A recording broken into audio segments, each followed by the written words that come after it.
भगवान राम जी का जो महाराजा दशरथ ने के आग्रह पर वशिष्ठ जी ने राम जी के राम तिलक का मुहूर्त निकाला था, उसी मुहूर्त में हुआ, लेकिन 14 साल बाद उसी मुहूर्त में हुआ। क्योंकि अगर मुहूर्त बदला जाता तो राम जी के आने के बाद में फिर पंचांग देखा था मुहूर्त कल है कि नहीं है, परसों है कि नहीं, वहां पर सिस्टम से चल रहा था। यानी पहुंचते ही राम वशिष्ठ जी ने निर्देश दे दिया कि कल राम जी का राज्याभिषेक होगा, राज्याभिषेक की सामग्री की तैयारी करो। यानी वो मुहूर्त अपने आप जिस दिन भगवान राम का 14वां वनवास पूरा हुआ, उसके अगले दिन अपने आप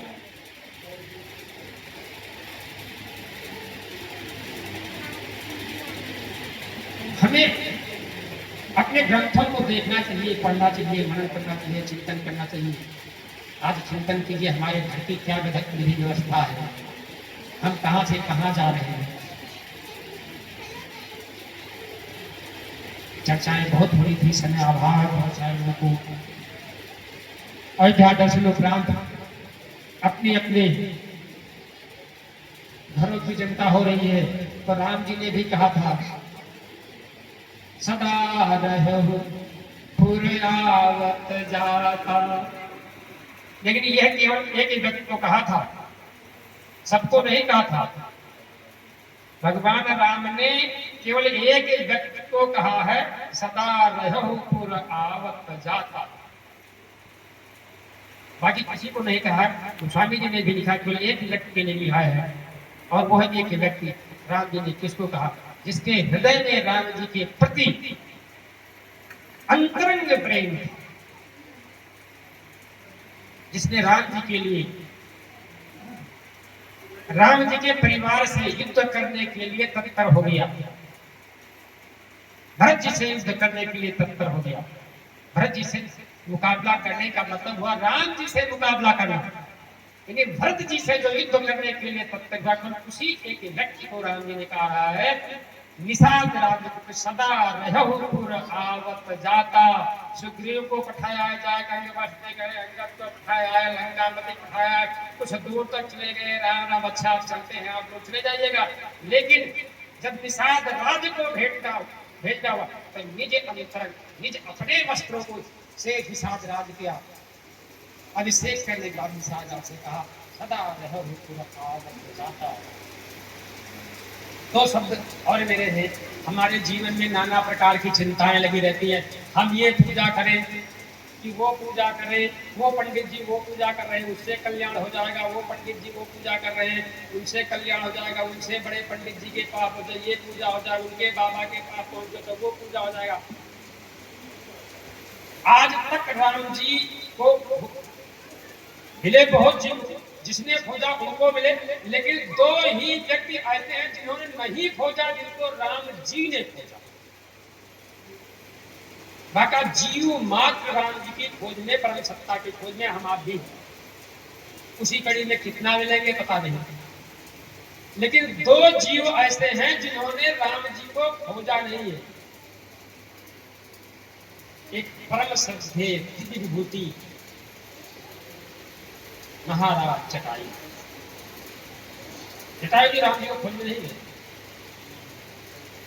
राम जी जटायु को खोजते खोजते पहुंचे, और उस पिक्चर की कल्पना कीजिए मात्र, जब जटायु जी का और राम जी का मिलन हो रहा है, तो जटायु जी है कहां? प्रभु राम के जंघे पर गर्दन का सहारा दे रखा है, हाथ पर, और एक हाथ उनके मस्तक पर। अब ऐसा जहां रहा होगा तो बोलते कि देखता क्या रहा होगा, लेकिन जब आपके गोद पे कोई व्यक्ति होगा तो निश्चित उसका सच ऊपर होगा। तो जटायु जी देख कर जटायु जी का साक्षात दर्शन क्या हो रहा है, भगवान के मुख मंडल कौन सा व्रत रखा था,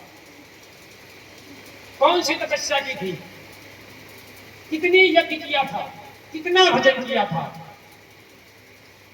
कुछ तो रहा होगा, कुछ रहा होगा, जिसके कारण भगवान राम जटायु को खोजते खोजते गए तो कुछ ही कुछ के खोज आप भी कर लीजिए, राम जी आपको खोजना शुरू कर देंगे।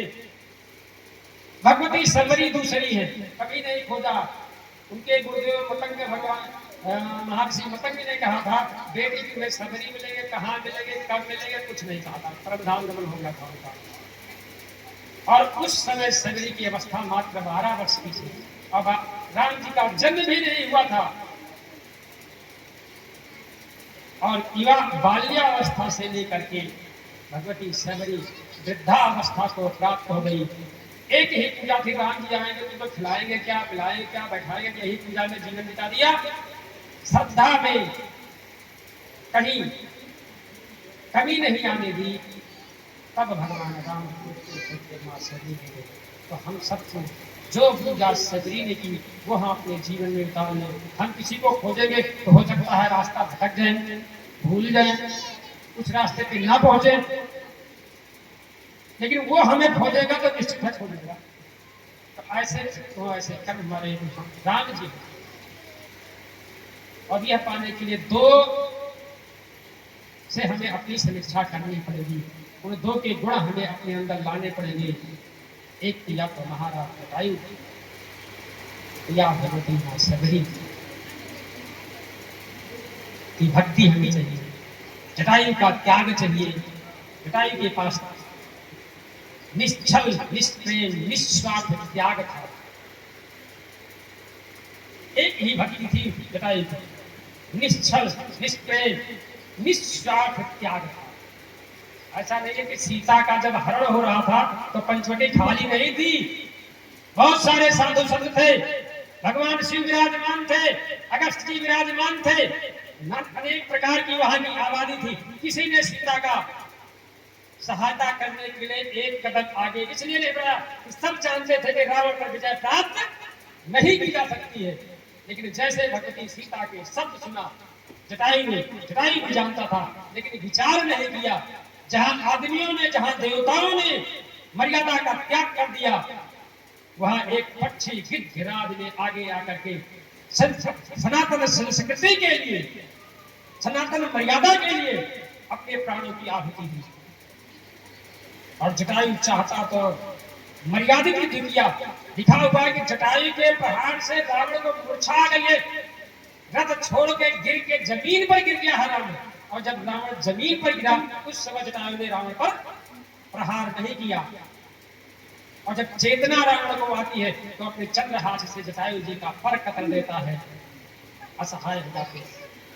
एक पक्षी भारतीय संस्कृति के लिए अपने प्राणों की आहुति दे देती है और हम सब एक बार अपने